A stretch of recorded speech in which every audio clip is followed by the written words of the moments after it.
kawumbi kamu emitwalo obukadde 6,860 emitwalo 19,900 n'ensimbi 460 zinasobola okwanjula. Ensimbi ezo zibadde zijja okutandika mu mwezi gwa Okutulansanja 2024 kubanga mu Gatonnya tewabaawo luwalo. Naye ensimbi ezo bwe zibadde ziyingira ziwagidde emirimu egiwerako mu Bwakabaka ogenda mu maaso, era n'essanyu okuwa entebya y'ensimbi ezo egiwagidde emirimu. Ekisooka, naye mumanyi amasiro g'e Kasubi gatuukiridde okuggwa nga kumpi ebitundu 99% biwedde. Okukola omuntu gw'okuzzaawo Muzibwazaalampanga, essente z'oluwalo zaayamba n'obukadde 137 n'emitwalo 80 n'essente 539. Ensimbi zino zakozesebwa okuteeka enzigi z'ebyuma n'amadirisa, okutangira ensolo n'abantu ab'ekyejo okuyingira mu Muzibwazaala, okwongera essubi, okusobola okugumiza n'okunaaza Muzibwazaalampanga.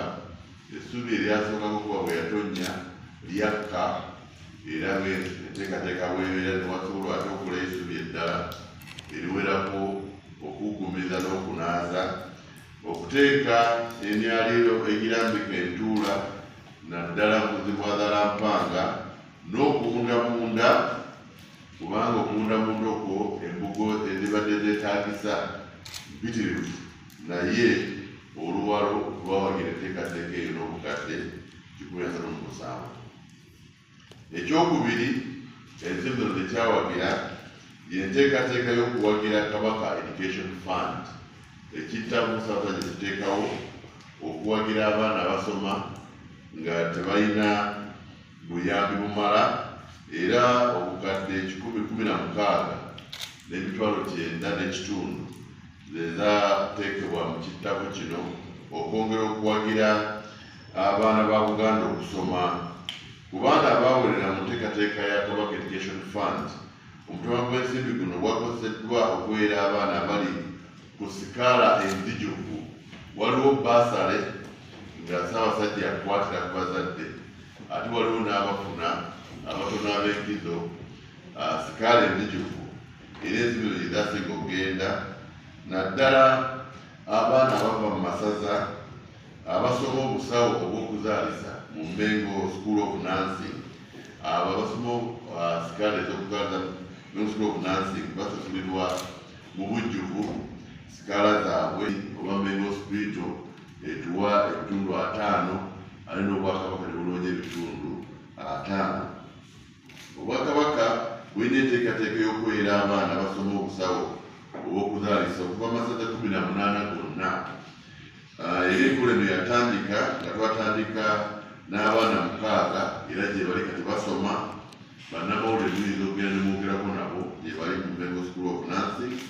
Mu mwaka gwa 2024 batandika abaana 6, era buli mwaka tujja kuba tuteekayo abalala 5 paka 18 bali ggwayo. N'omwaka guno 2025 amasaza agaddako 5 gagenda kutuwa abaana abo obukadde 1,900 bagenda ku nsonga eyo. Ensonga eyokusatu y'ensonga ekutte akati eya Mwani Terimba. Mu kiseera kino Ssaabasajja yasiima Katikkiro buli mwaka ne minisita ne baminisita n'abakulembeze abakulemberako amasaza n'abaami ku mitendera gyonna okulambula enteekateeka oba pulogulaamu ya Mwani Terimba ng'ekirala kiteekeddwa mu kulaba nga omutindo guba gugenda mu maaso okunywa kaawa n'okulambula abavubuka wamu n'abakyala abalina ennimiro z'Emmwanyi Terimba. Kino kikoleddwa era waliwo okugenda mu maaso kwa maanyi. Awo essente ez'oluwalo zaawagira n'obukadde 128 n'emitwalo 32,113 nga eteekebwa okulaba nti omutindo gukuumibwa mu nnoga, emmere ezikozesebwa, ensunsula, ennyanika, ate wamu n'okulaba nga akawaffe kwe tulima era tumunywa. Katikkiro yalambula abalimi b'emmwanyi mu masaza g'e Buweekula mwaka oguwedde, Butambala, Kabula ne Mawokota, awamu n'okukunga abantu okunywa kaawa ng'obuwagizi buva ezimu ku nsimbi zino ez'olwawo lwaffe. Ekyokuna, ensimbi zino zaawagira ettendekero lya Ssaabasajja ery'essomero ly'e Bbowa Secondary and Vocational School e Bulemeezi. Omutemwa gwa bukadde 1,889 ze zaateekebwa mu kuzimba ekizimbe ekinene ekiriko ebibiina bina ebinene n'amakakkalabizo.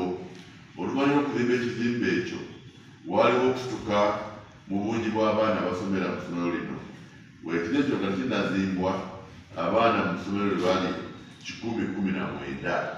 We twogera kati bwe baggalirawo ettaamu eno 2024 ng'abaana bawedde 315, beeyongere kumpi emirundi 3. Era tuli wamu n'abalikulira essomero eryo, tusuubira abayizi 5 ku mwaka guno nga guguddewo. Bagulira ebibajje abaana bwe batuula era kubasomera. Ekyokutaano kwe kuwagira okumaliriza okuzimba ebizimbe by'amaliro g'Obwakabaka 3. Twawaayo mu nkola eno obukadde 10.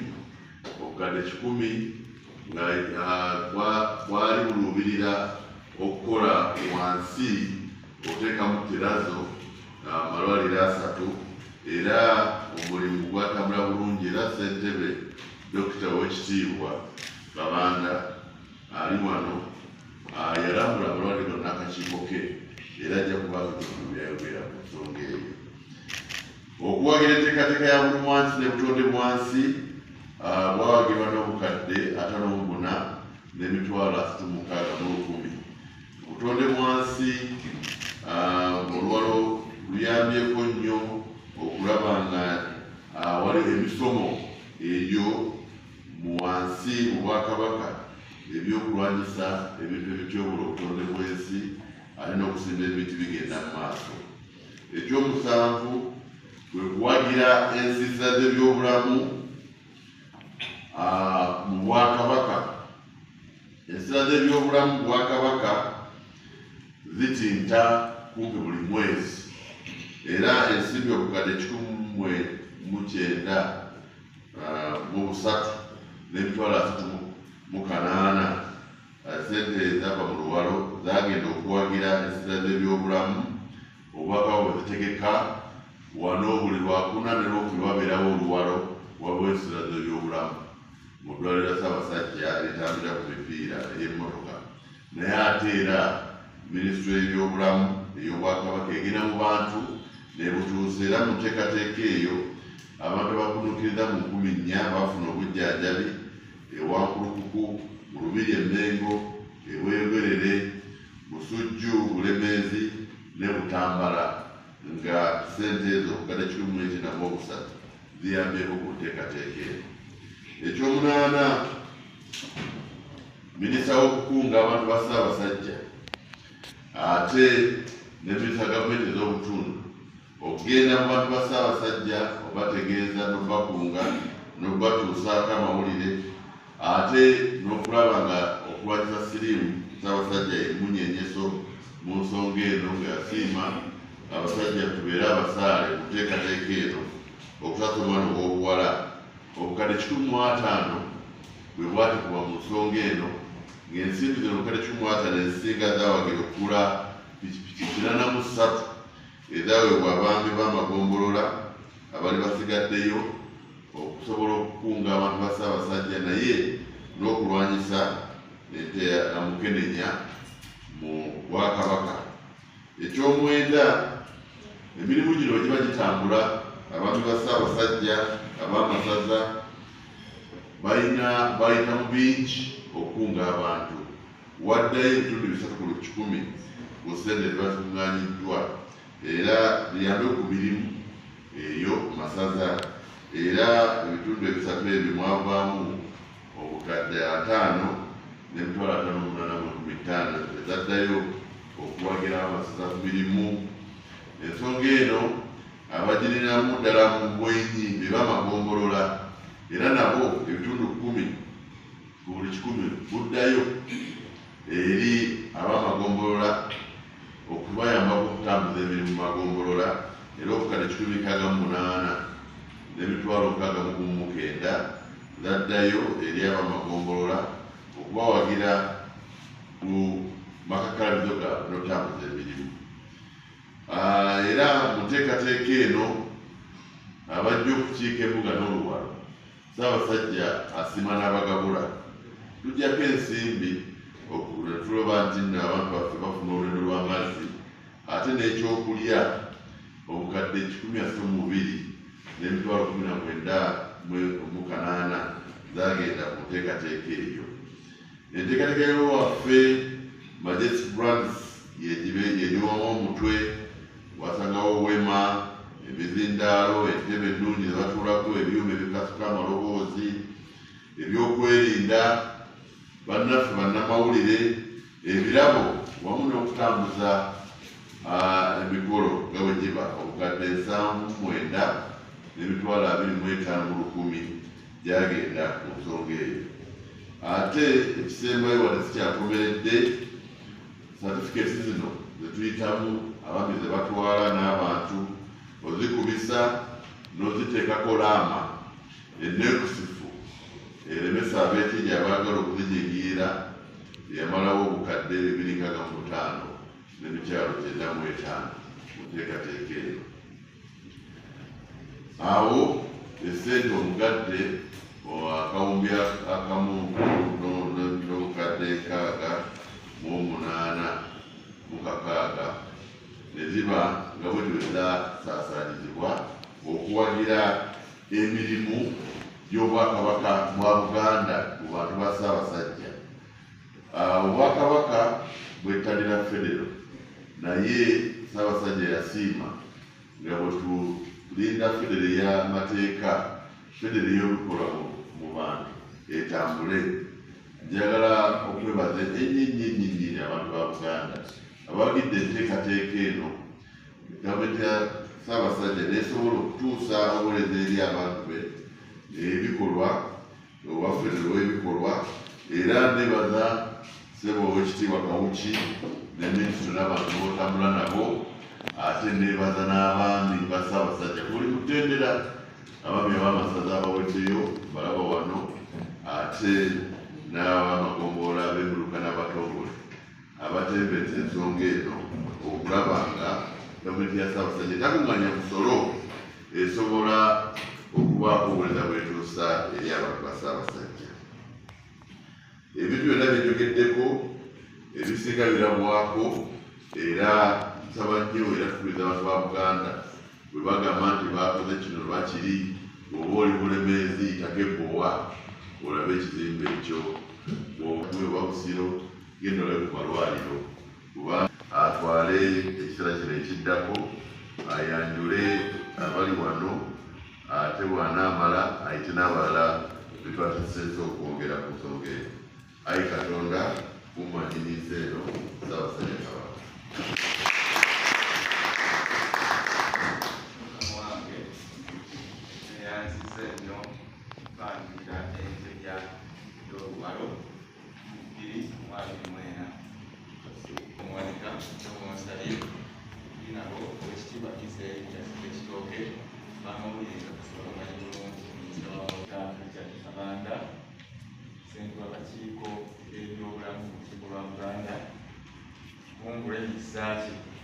Ssenkulu Majestic Brands etambuza omulimu guno ogwaluwalo era kuzulula ddala na Haji Kagga nga emumyuka wa Kalima asooka, tulina Mwami Moses Kusuubira myuka asooka wa Mukwenda, Oweekitiibwa Judy Muleke Bokino nakusonda bagala Bokino w'Ebuddu Bokino w'Ebuddu Oweekitiibwa John Kankaka Muteesa ekyange ekiyimba luyimbazi Kiyingi maama, ate Oweekitiibwa Joseph Ssenkumba Kabaka wa Kabaka Okusya Malaba, ate Oweekitiibwa Gafuuse okuggwaho omukwanaganya w'emirimu gya Kabaka Ekkooki, kati kansooke mubuke gende Oweekitiibwa Sarah Kaweesa Mukama, ate Haji Magalagazi Kago Kyalimu Nnabuweekula, Oweekitiibwa Ssempujja Mukasa, omumyuka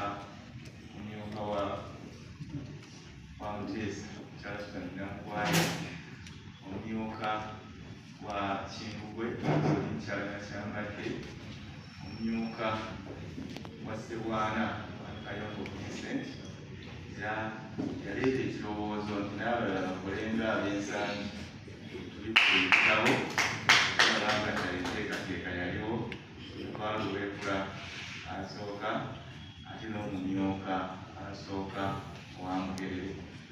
Era mukama wange tuba ne Haji Ssembanguzi Kibuga kibuga kibuga ali ne Makindi ekyalo kyogera ekyo namawulire Makindi yasobola okundyamu amaaso kubanga waali amawulire gongole ekibuga simanyi oba olwalira zenga wa CBS oba zenga namawulire wemakindi. Era mukama wange teweewonye kulw'omukaaga abalala watabalabyewo bonna n'alabawo oweggongola Makindi yekka. Mukama wange nga tunagenda kukiddako kkiriza neebaze abaami ba Kabaka bano amu ne Majestic Brands baweereza bannange kumininso omulundi twali tukikula olwalo buli wiiki tukikula emirundi ebiri, Olwokubiri olumu ne tukikula ku Lwokuna ate olumu ku Lwokutaano ng'enteekateeka bweri ku Lwokutaano. Era mu ngeri y'emu oyogedde bulungi twaggalirawo omwaka oluwalo lwe twali tutuuseeko n'ekyenjawulo Oweekitiibwa alaze okweyongera okw'ebitundu 8 n'obusobozi. Twali tugeraageranyizibwa we twaggalirawo omwaka oguwedde ogeraageranya ne twali tuguliddewo oluwalo omwaka guli. Ekyokuggulawo nga waliwo okuttaanya abantu abongedde okuleeta ssente okumalayo ebyo ebyali bitawedde. Tusuubira ne ku mulundi guno tunaafunira omuwendo gw'oluwalo olw'enkomeredde nga tuggulawo oluwalo lwa 2025, ate tujja kulaba waliwo okugenda mu maaso. Era mukama wange waliwo ggombole embi n'adde ntunuulira twaggalawo ng'eribukadde 39 ekigano bwe tusimbukadde 54, ekiraga nti tutambula tugenda mu maaso. Abantu beekubiriza okulaba nti amabanja gonna gasasulwa. Twagala okubaza Obuganda bwonna, waliwo abantu abaafuba okulaba nti oluwalo terujja, okulaba nti baziringitanya emirimu gy'Obwakabaka nga tebassaawo embeera eyogera ebitaliimu ku Ssaabasajja Kabaka n'okwagala okumalamu amaanyi abantu. Ssente muziweera ki? Kabaka ali mu bizibu, Obuganda tebumufaako. Naye abantu ba Kabaka olw'okuba balabufu tebaabiwuliriza, bwe baayogera nga bino ebisekeeterera ate bo baayongera maanyi mu kuleeta oluwalo. Mukama wange nga mmaliriza ez'Obuganda nti Katikkiro yakkirizza okutuggulirawo oluwalo lw'omwaka guno nga 21 omwezi Ogwokubiri mwaka 2025, lunaku lujja kuba Lwakutaano ssaawa 4 ez'enkya. Era ku olwo tujja kuba n'eggombolola okuva mu ssaza ly'e Mawogola okuli Ssaabaddu Mateete ne Ssaabagabo Ntuusi, ate wano e Kyaddondo mu Myuka Nakawa, Ssaabaddu Kaliisizo e Buddu, Ssaabaddu Kapeeka e Bulemeezi wa Kangaawo n'essomero lya Kololo Senior Secondary School. Bano baali bayaayaana okuleeta oluwalo ku nkomerero y'omwaka, naye olw'enteekateeka eyali ekoleddwa naye tebasobozesa, kale ne bamuwa bonna mukisa abagenda okuba nga baggalawo oluwalo. Tulina kubuusabuusa nti olw'okuba entamu ewulira kusooka, abaami ba Kabaka bakwatibwako bajja kukola ekibagwanira okulaba nti oluwalo luno lubeera n'amaanyi ag'enjawulo. Era mukama wange Kabaka yatukola bulungi bwe yatuwa abaami abajja. Tuyinza okugamba nti ab'amasaza bonna bakule kuba Kabaka yabalonda 15 mu mwezi ogwokuna omwaka oguwedde. Yatuwa abaami bano n'obwami obw'eggongola ne bujjula bulungi n'obw'emiruka n'abatongole. Mukama Katikkiro abaami baatandikirawo n'amaanyi okweyongera okukulabi wakati mu ebyo bibaddewo. Era Mukama wange kkiriza waliwo ebintu ebikoleddwa mu nteekateeka eya Luwalo. Mpite abantu bano bagenda, tujja kutandika ne Kaggo nga buli omu alina omutendera gw'akiikirira. Kaggo ajja kukiikirira omutendera ebitundu ebisatu ku 100 ebiddeyo ku masaza. Ate tunatumaliriza ssente bw'akakiiko k'olukiiko ak'ebyobulamu, ssente za Kabaka zaakola bituufu ku malwaliro banedda. Ajja kujjawo Kiwali Kyati Kabanda abeeko byatutegeeza. Central Majestic Brands tukola omulimu gwe gumu, ajja kubaako byatebya ne byatanga. Azze alya mukombola zonna mu Uganda, agenda omusajja oyo simanyi oba lwakuba w'amaanyi oba lwakuba ekika kyeyeddira kye kinene, ensonga lwaki akola binene, naye tebamusingangako mu butuufu emyaka gyonna. Lwaki Mukama asabe Kaggo yabagulawo ensonga eyo.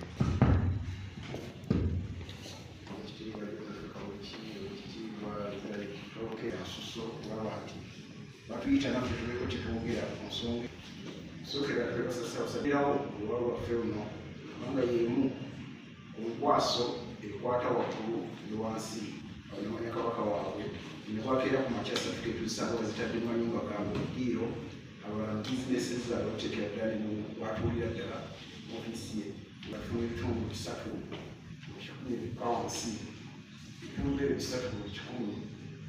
Tugenze tunoonyereza kyezikoze mu masaza gaffe, zikoze ebintu bingi kubanga amasaza eyo tukwako ebintu ebitukola okugeza ng'okulongoosa embuga zaffe, ate n'okusasula emisaala eri abakozi betubeera nabo abataba obutereevu. Nga ssente ezo tuyambye nnyo okulongoosa embuga okukola emirimu. Ate olw'okubeera nti mu kaseera tubeera tulambikibwa ki ekyokukola, twasiima nnyo okulaba nti ate mwayiisa yakala ssente ezo ogenda mu mmererezo. Abantu ba Kabaka babadde n'ennyonta mu mmererezo eziri mu Uganda tezimala kubanga emwanyi Mwanyi Terimba twebaza nnyo abakola ekitongole kya Mwanyi Terimba nti amawulire basaasaanyiza Mwanyi Terimba ebyokwati zikyagala Uganda kubanga ebitundu bya Uganda byonna si Buganda, byonna byeyongedde okusimba emmwanyi netubeera nga tulina nkokubanga endokwa zakibwa akati twalambikira emikisa gavumenti ez'ebitundu ssente ezidda ebitundu 3 ku 100 zigende okusimba endokwa. Kati mu ndokwa ezo ate tufundemu ensimbi nga bamusaza, kitegeeza nti ssente tuzikuŋŋaaniza tuzireeta ebulange olange nezisaasaanya nga mu byobulamu na buli kino aye zikomawo ku masaza aye naffe tuzikola mu bizinesi endokwa. Ate endokwa tuzigabira abantu ba South Africa Kabaka batuwala kasente akasamusaamu kajja kwongera omuzinzi omusaza gaffe. Ezimu emigaso etulabye mu ssente eziva mu bulamu waffe. Tunaweza kutoa Blange Mengo Uganda kitiwa okansibirwa kitiwa Jesu kimezaga Kabaka gavumenti z'ebitundu era akulira Kabaka ebweru bali mu kwanjulira bannamawulire entambula ya Luwalo nga bw'etambudde etambula mu mwaka 2024. Victoria Nzingana asigawo Gerard wano Blange Mengo oyo Kaggo Amadi yayogera kulaba amasaza.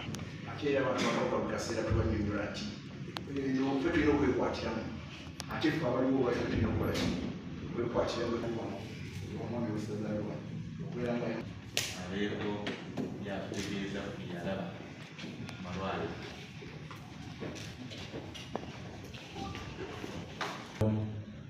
Babiri ebitundu nga 26 kiwandi ensonga lwaki buli wano okukiikira bannange b'olukiiko. Nga bw'omanyi olw'okuba nti ebyobulamu bikulu bagamba obulamu bugagga. Ate ffe abasawo tuba twagala nnyo gavumenti zonna otwalire ne gavumenti ya Ssaabasajja Kabaka okuteekera essira ku byobulamu abatasobola kuweereza abatasobola kukola ate n'essuubi likuggwaamu. Buli ssente zonna ezikuŋŋaanyizibwa gavumenti zonna mu gavumenti yaffe ya Uganda onabutuswala 17 kakati bw'otunira empeereza y'ebyobulamu nga bw'eri mu nsi yaffe, gavumenti yawakati esobola okutuusa ku byobulamu ku bantu baffe ebitundu 50%. Tuba tuli obukadde bo balina munaaba tuli obukadde 46, kitegeeza obukadde 23 gavumenti bwe busobola okulabirira obulungi. Bannaffe abateeka ssente mu byobulamu tugamba bateekamu ssente nga babifunamu ssente, n'abateekamu ssente nga tebabifunamu ssente bateekamu almost ebitundu 50%. Omuli abantu abali mu private sector, omuli n'abantu oba n'ebitongole oba institutions, ddala institutions ezisigamye ennyo ku mutendera gw'eddiini zituyita private not for profit. Mukitwala nti bateekamu ssente tebajjamu magoba. Kakati bw'otulira enteekateeka y'Obwakabaka egwa mu ssiga eryo ery'ebitongole ebiteekamu ssente by'obulamu naye nga tebigenda kujjamu magoba. Weebaza ssebo olw'okusoosowaza okuteeka ssente mu malwaliro.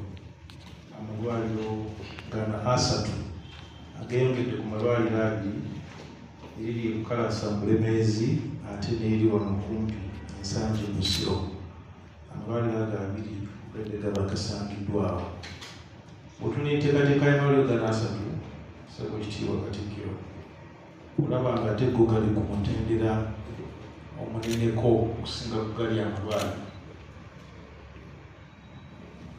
Ng'abasawo twalaba nti amalwaliro gano gateekeddwateekeddwa bulungi, gonna gafaanagana mu nzimba, ate era enzimba yaago yeesigamiziddwa okuweebwayo okuva mu gavumenti yawakati mu kitongole ky'ebyobulamu. Tusuubira nti amalwaliro gano gagenda kufaali mu kutumbula ebyobulamu ebisookebwamu ekiyita primary health care. Era tusuubira nti enzirukanya y'amalwaliro gano 3 agasookeddwako okuzimbibwa enzimba y'omulembe gali era mu bifo eby'enkizo: Buddu, Jimba, Singo, Munange Minisitono Yava ate n'Ekyaggwe. Bw'otunuulira amasaza gano ekitiibwa banansonyiwa, amasaza gano ga nkizo naye ate amasaza gano galina n'abantu bangi. Bw'oba oyagala okuteeka ensimbi by'obulamu naddala ebirimu okusasulirwayo akasente akatono, kyandibadde kyamakulu okuteeka amalwaliro mu bifo omuli abantu abasobola okuwaayo ensimbi ensaamusaamu okusobola okuddukanya amalwaliro gano. Kyaddondo kituufu mulimu abantu abalina ensimbi naye Kyaddondo temuli bubinyo by'obulamu, so Oweekitiibwa Katikkiro tusuubira nti enzirukanya y'amalwaliro gano ng'era bwe twawabula egenda kubeera ku mutendera gw'obwannakyewa, mulimu okufunamu nsimbi. Tekitegeeza nti abantu tebagenda kuwaayo ssente, abantu bajja kuwaayo ssente okusobola okulaba nti amalwaliro gano gaddukanyizibwa bulungi ku mutendera ogusuubirwa mu Bwakabaka. Mu nsonga endala, mukama wange, ndabye era ffenna tulabye okuzimba amalwaliro gano kwesigamiziddwa nnyo ku nkolagana eyateekebwako omukono wakati wa gavumenti yawakati ate n'Obwakabaka. Mu kiwandiiko ekyateekebwako omukono kiraga nti Obwakabaka bweyama okuteeka ettoffaali okutumbula ebyobulamu mu Bwakabaka, era tusuubira nti enteekateeka eno mukama wange wabula mwana yeetaaga okunywezebwa ate ne gavumenti wakati okutegeezebwa obutongole ku malwaliro gano ate n'okusobola okulaba nti gavumenti wakati naye waayo omutemwa. Amalwaliro nga bw'olaba Lubaga, Zambia, Mengo n'amalwaliro amalala gavumenti oluusi galaga ku mutendera gw'eddiini kubanga tewabaddewo kingdom ndala yonna wano mu Uganda etaddeko esente ku kuzimba amalwaliro. So kitegeeza nti gavumenti wakati kikakanako either kusekendinga y'abasawo oba okuvujjirira yo ne sente ensaamusaamu kubanga amalwaliro gano gonna gafunayo sente ensaamusaamu. Tulowooza nti endagaano eyo yateekebwako omukono mukama wange ejja kuyambako okukozesa ensonga eno. Akakiiko kwebaza abantu ba Uganda olw'okuwaayo ensimbi n'okusobola okulaba nti ate ensimbi zino Obwakabaka busoosowaza nnyo ebyobulamu. Mukama wange Katikkiro tujja okulaba nti ne luwalo lwaffe omwaka guno 2025 ebyobulamu bisoosowazibwa. Amalwaliro gano gakyetaaga okuteekamu ebyuma ebikozesebwa ate n'okubaako ebirala ebimalirizibwa okusobola okulaba nti gatandika okuddukanizibwa ku mutendera omulungi. Nja kumaliriza n'ensonga 2. Tukimanyi bulungi nti Obwakabaka busaale nnyo mu kutumbula ebyobulamu. Obulwadde bwa mukenenya bukyali bw'amaanyi wano mu Uganda. Actually, disitulikiti ezisinga okukosebwa ziri wano waffe mu Uganda. Ate bannaffe abavubuka abato tebalaba ku siriimu nga bwe yalumanga. Gye twakuli waffe ekyotera ne bwali ng'olina omuntu gw'ogenda okusisinkana okutambula ennyumba 2-3 abantu b'osanga ng'ogwamu gugwe maanyi ng'omuntu yeetaaga n'okubuulira nnyo ebibala mu bulwadde bwa mukenenya. Ennaku zino abavubuka tebamanyi obulwadde babusomako obusomi. Nkimanyi nti Ssaabasajja Kabaka amaanyi gonna ebbanga lyonna gatadde nnyo mu kutumbula ebyobulamu naddala okukubiriza abantu baffe okwewala obulwadde ate n'abalina obulwadde okusobola okulaba nti batandika ku ddagala ng'obudde bukyali. Nja kwagala okusaba okusobola okukwebaza Ssaabasajja Kabaka n'Obwakabaka kulwanyisa mukenenya okuteeka amaanyi mu kavuyo okuziyiza omusujja gw'ensi, obulwadde bwa Nalubiri. Obwakabaka era nga bukwataganamu ne gavumenti ya wakati bakola nnyo mu kulwanyisa obulwadde bwa Ebola n'obulwadde bwa COVID-19. Nja kusaba Mukama wange mu nkolagana eriwo wakati w'Obwakabaka ne gavumenti ya wakati twongere okuteeka ennyo essira mu kuzuukusa n'okusobola okulaba ntuteeka amaanyi ku nsonga y'obulwadde bwa mukenenya muto ate n'okusobola okulaba nti obulwadde bwa malaria nabwo Obwakabaka bwongera okubwenyigiramu n'amaanyi. Malaria yasinga okutta abantu kyenkana buli lunaku tufiirwa abantu 14 ate era n'abantu baffe bangi bafa nnyo oba accidents. Abantu abasinga okuvuga bodaboda wano ddala mu Kampala metropolitan baana baffe Baganda ebasinga. Ate accidents zitta n'okusinga zino endwadde zino endala enkambwe zitera okwogerwako. Twongera okusaba Obwakabaka okuteeka ennyo amaanyi mu nsonga ezo. Ku lwange n'olw'akakiiko Mukama wange ng'amaliriza twongera okweyama okusobola okulaba nti tujja kuwaayo okuwabula ate ne bwe tusobodde kwongera okusakira Obwakabaka okusobola okulaba nti otukkiriza enteekateeka zaayo ez'ebyobulamu.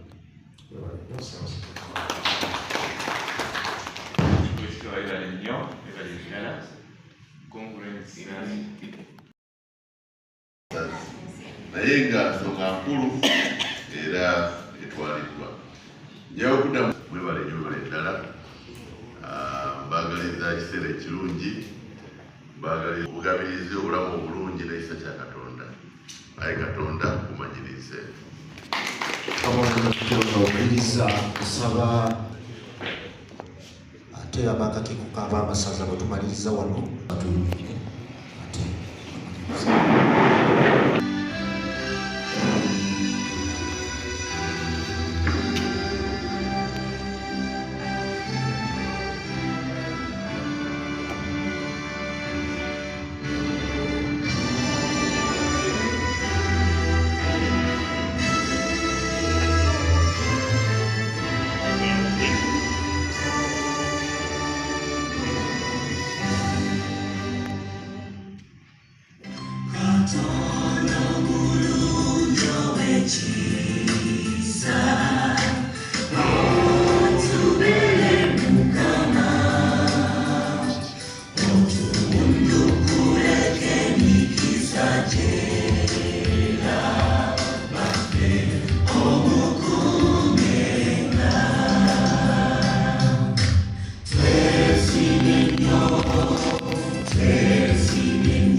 Chitima Chamuga